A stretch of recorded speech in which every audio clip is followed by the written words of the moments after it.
So it's day 9 of the lockdown here in New Zealand, and today I'm going to do something a bit different. I'm going to improvise a piece on the guitar just using my right hand, the plucking hand.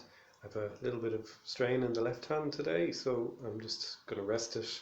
It's better to rest when you've got a bit of strain. So I'm going to dedicate this to some of my musical friends in America, to Frank O'Terry and Trudy Chan, John Schaefer, Judy Sherman, to John Kennedy and Satik Andreasen, Charles Postlethwaite, Irina Morasano and Scott Theatre. This is for you. So this is called Improvisation for the Right Hand.